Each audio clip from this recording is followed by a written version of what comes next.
মনির, আপনার রিপোর্টটাই দেখলাম, সেক্ষেত্রে নতুন আসলে যে এই যে আতঙ্ক আসলে কি নিয়ে?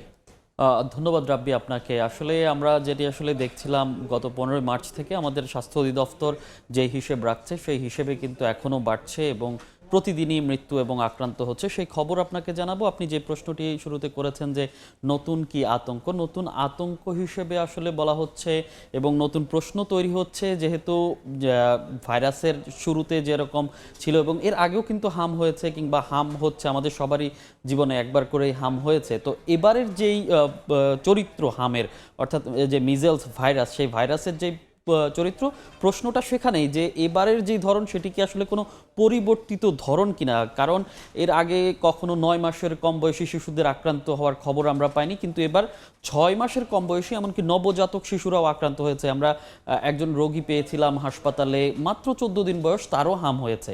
তো এই যে আক্রমণ এবং সেই সঙ্গে যে জটিলতাগুলো, সেই জটিলতাগুলোর কারণেই কিন্তু আসলে প্রশ্ন আসছে যে এই যে জটিলতা এবং বয়সসীমা যেটি আসলে বলছিলাম, তার কারণেই মূলত এই প্রশ্ন তৈরি হচ্ছে যে আসলে নতুন কোনো ধরন কিনা।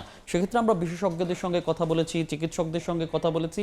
তারা যেটি বলছেন যে এই যে মিজেলস ভাইরাস, সেই মিজেলস ভাইরাসটি সিঙ্গেল সেরোটাইপ, অর্থাৎ এক ধরনের হয়ে থাকে, যার কারণে এর অন্য কোনো ধরন হওয়ার কোনো সম্ভাবনা নাই। সেটি খুবই কম, একদম জিরো বলছিলেন যে এর কোনো সম্ভাবনাই নেই। তবে তাও যে গবেষণা, দেশ বিদেশে গবেষণা চলছে এবং এখন পর্যন্ত যেই কয়টি জেনোম সিকোয়েন্স তারা করেছে বিশেষজ্ঞরা, তারা বলছেন এখন পর্যন্ত কোনো নতুন ধরন পাওয়া যায়নি। এবং আর সে সঙ্গে যেটি বলছেন, যেহেতু ধরন পরিবর্তন হয়নি, এই যে বড় ধরনের প্রাদুর্ভাব হয়েছে, তাহলে এর কারণ কি, এমন প্রশ্ন কিন্তু উঠেছে।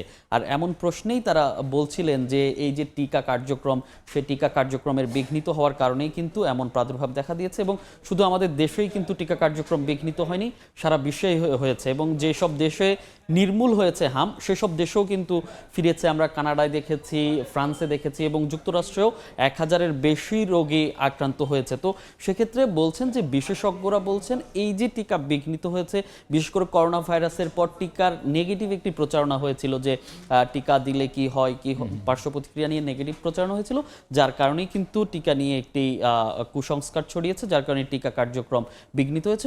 এই কারণেই কিন্তু এই প্রাদুর্ভাব হয়েছে। তো রাব্বি, এবং আজকের যেই খবর, সেই খবর যদি বলতে চাই, আজকেও হাম এবং উপসর্গ নিয়ে 7 জন শিশুর মৃত্যু হয়েছে। হাসপাতালে নতুন করে ভর্তি হয়েছে 1494 জন। আক্রান্ত শিশুদের মধ্যে নতুন আতঙ্ক চিকেন পক্স। সুস্থ হওয়ার পরও বাড়ছে সংক্রমণ পরিবর্তী জটিলতা। জ্বর হলে দেরি না করে দ্রুত হাসপাতালে নেয়ার পরামর্শ চিকিৎসকের। 9 মাসের ছোট্ট শিশু মুজাহিদ 9 দিন ধরে ভর্তি হাসপাতালে। হাম ছাড়াও ছোট্ট এ শরীর লড়ছে কাশি, শ্বাসকষ্ট সহ বিভিন্ন জটিলতায়। প্রথম দিকে জ্বর ও কাশি থাকলেও হাম কিনা নিশ্চিত না হওয়ায় চিকিৎসকের পরামর্শ নিতে দেরি করে মুজাহিদের অভিভাবকরা। এতে বেড়ে যায় শারীরিক জটিলতা। প্রথমে র্যাশ ওঠে নেই, 2 দিনের পরে আবার 3 দিন তখন শরীরে র্যাশ দেখা গেছে আর বলছে অ্যালার্জি। এগুলা যে হাম বলে নেই।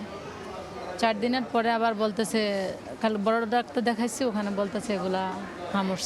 শুধু মুজাহিদ নয়, এভাবেই প্রতিদিন শিশুদের মায়াভরা চাহনিগুলোকে মলিন করে দিচ্ছে হামের প্রাদুর্ভাব। প্রতিদিন হাসপাতালগুলোতে বাড়ছে আক্রান্ত শিশুদের সংখ্যা। রাজধানীর ডিএনসিসি হাসপাতালে নিবিড় পর্যবেক্ষণে আছে 57 শিশু। আক্রান্ত শিশুদের নিয়ে অভিভাবকদের বাড়ছে উদ্বেগ।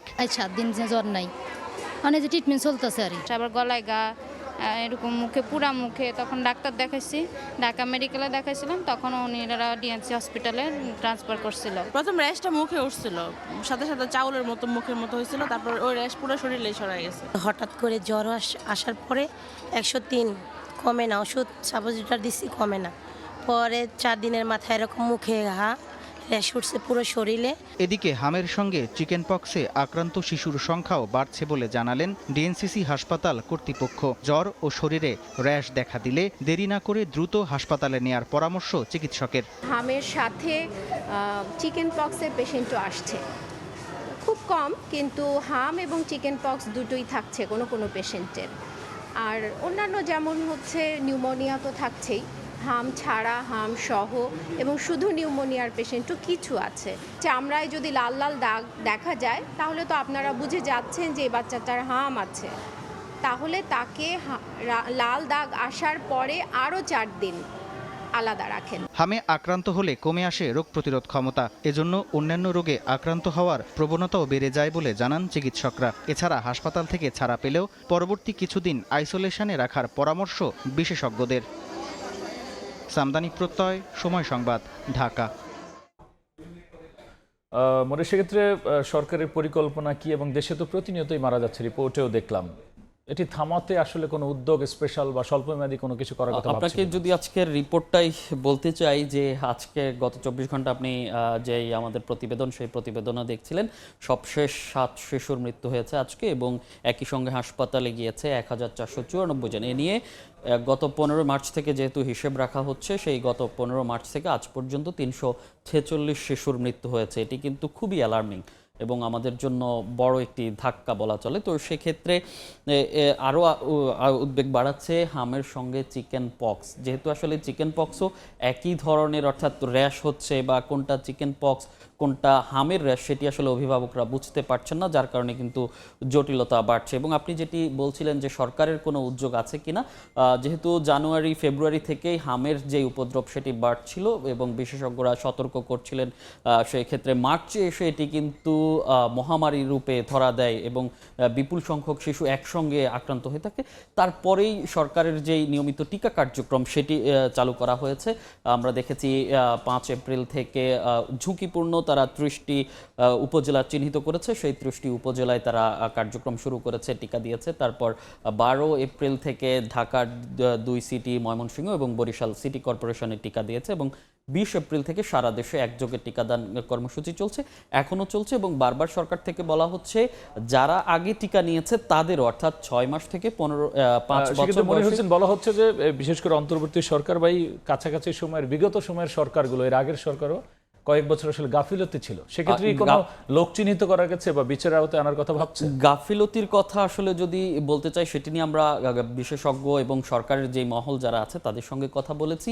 গাফিলতির কথা হচ্ছে যে টিকা কেনার যে পদ্ধতি, সেই পদ্ধতিতে কিছুটা পরিবর্তন আনা হয়েছিল। আগে যেভাবে আসলে টিকা কেনা হতো কারো মাধ্যমে, যে বিশেষ করে আমাদেরকে টিকা দিত ইউনিসেফের মাধ্যমেই আসলে কেনা হতো, তো সেই পরিবর্তনে দেশীয় অর্থে, অর্থাৎ দেশের অর্থে কেনার যে পরিবর্তন সেটি আসলে করা হয়েছিল। তবে বিকল্প কোনো পরিস্থিতি না থাকার কারণে তখন আসলে যেই একটি শঙ্কা তৈরি হয়েছিল সেটি আসলে তৈরি হয়েছে। রাব্বি, মনির, অসংখ্য ধন্যবাদ আলোচনায় যুক্ত হওয়ার জন্য। ধন্যবাদ আপনাকেও। দেশের হামের সার্বিক পরিস্থিতি, একই সাথে সরকারের উদ্যোগ এবং করণীয় নিয়ে আলোচনার জন্য স্টুডিওতে যুক্ত হয়েছিলেন সহকর্মী মনির হোসাইন।